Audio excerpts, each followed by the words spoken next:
Good morning, and a warm welcome to your show, Sunny Mornings, Ocean Beach.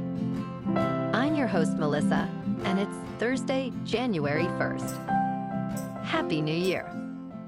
Relax, enjoy yourself, and watch some football.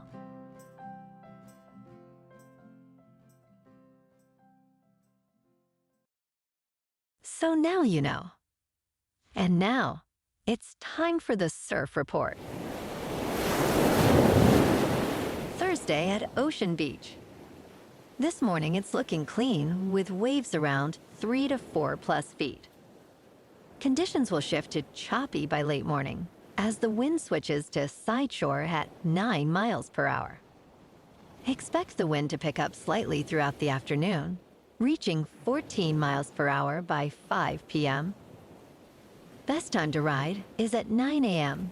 with a 6-foot outgoing high tide, when the west swell is 3.5 feet at 12 seconds, and the offshore wind is 8 miles per hour. The first high tide on Thursday will be 7 feet at 8:45 a.m., followed by a -1.5 foot low tide just before 4. The nearshore buoy in San Francisco Bar reads 55 degrees for the water temperature. Friday offers clean conditions with waves around 2 to 4 feet in the morning, but choppy conditions develop later as winds pick up. Saturday brings larger, choppy surf peaking at 6 to 9 feet, with strong south winds making it challenging throughout the day. By Sunday, expect similar size with waves ranging from 6 to 9 feet, but conditions remain choppy and windy. This morning, there's rain, and it feels like 55 degrees, with 12 mile per hour wind. The sunset will take place at 5:02, and it will rise again tomorrow at 7:25. It looks like we're in for a rainy New Year's Day, mostly cloudy with a high near 59, falling to around 56 in the afternoon, and a brisk south-southeast wind at 12 to 18 miles per hour.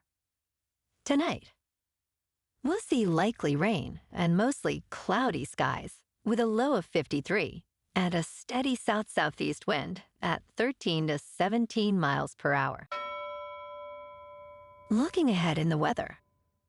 Friday will be rainy with a high near 60 and a south-southeast wind of around 13 to 21 miles per hour, gusting up to 29, and heavy rain with up to 1 inch possible overnight. Saturday and Sunday remain wet with temperatures falling from near 59 Saturday to near 57 Sunday. Then Monday stays rainy with lows dropping to around 49 Monday night. Bonjour, food enthusiasts.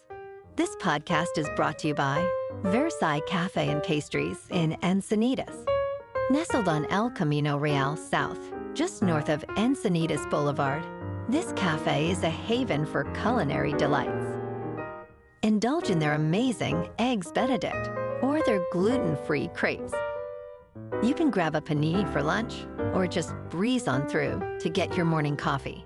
They are open every day from 8 to 5. So stop on by and don't forget to tell them Sunny Morning sent you.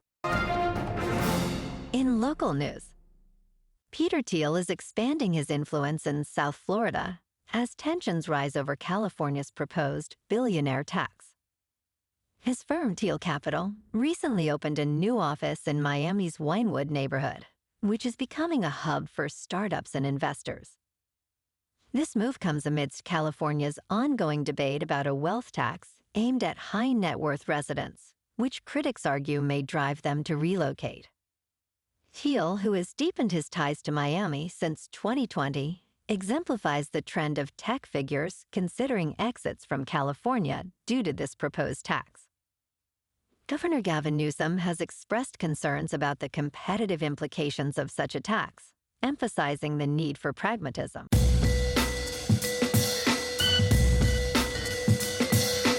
Now on to sports.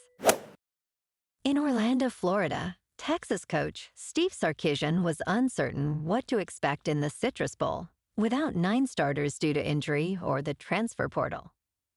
However, he was thrilled to see Christian Carter, And Calic Lockett makes significant contributions in a 41-27 victory over Michigan. Quarterback Arch Manning was pivotal, throwing for 221 yards and rushing for 155 yards, scoring 4 touchdowns total. Manning's explosive 60-yard run clinched the game, leading Texas to a 10-win season. Michigan, meanwhile, faced challenges with a new coach and recent controversies, finishing the season at 9 wins and 4 losses.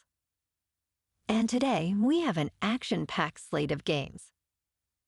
Starting at 12 Eastern, number 5 Oregon takes on number 4 Texas Tech in the Orange Bowl on ESPN. Next at 4 Eastern, number 9 Alabama takes on number 1 Indiana in the Rose Bowl on ESPN. And at 5 Eastern, number 6 Ole Miss takes on number 5 Georgia in the Sugar Bowl on ESPN. In local sports, Steph Curry scored 26 points in his annual homecoming game in Charlotte, and the Warriors defeated the Hornets 132-125 on Wednesday in front of 19,685, the largest crowd ever at the Spectrum Center. Brandon Podziemski and Jimmy Butler each had 19 points for the Warriors, who have won 5 of 6 games. Luis Santos added 13 points off the bench, hitting 3 three-point shots for Golden State, which went 24 of 49 from beyond the arc.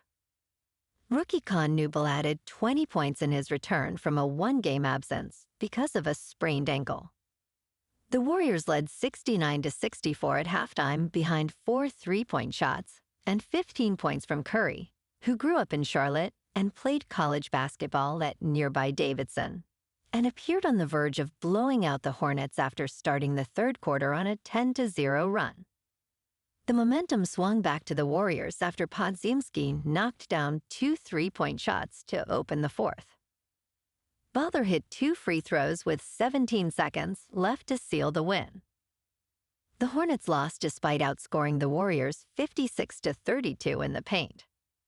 Up next, the Warriors host the Thunder on Friday night. In top news, Miami stunned Ohio State in the Cotton Bowl, reaching the college football playoff semifinals. Keontae Scott returned an interception 72 yards for a touchdown, while Carson Beck threw a scoring pass, leading number 10 Miami to a 24-14 victory. The Hurricanes, with a record of 12-2, have now won 2 playoff games to secure a spot in football's Final Four.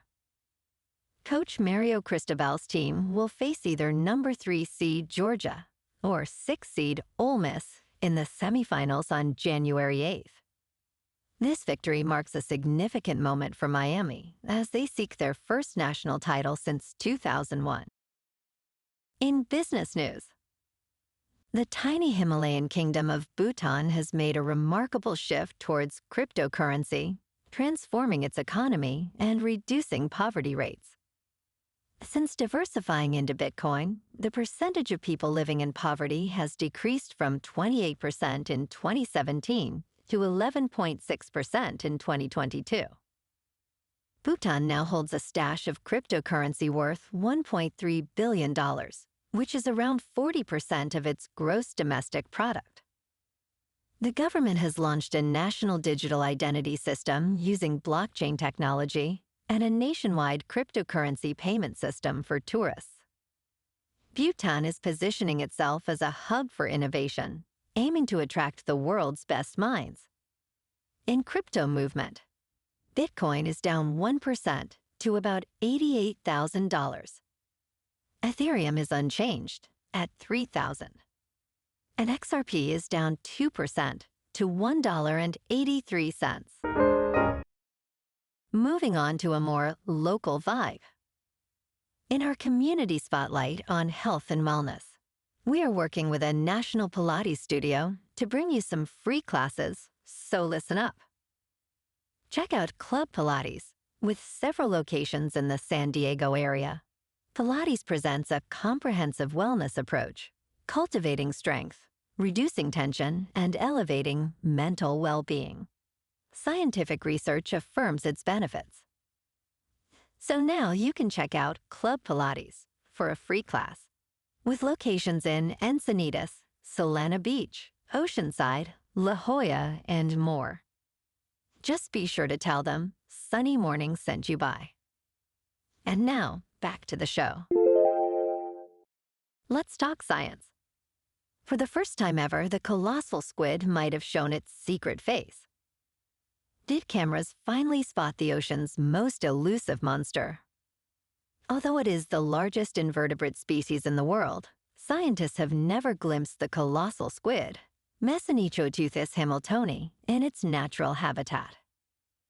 A nonprofit ocean research team named Colossal may have finally spotted a juvenile colossal squid as it traversed the waters around Antarctica.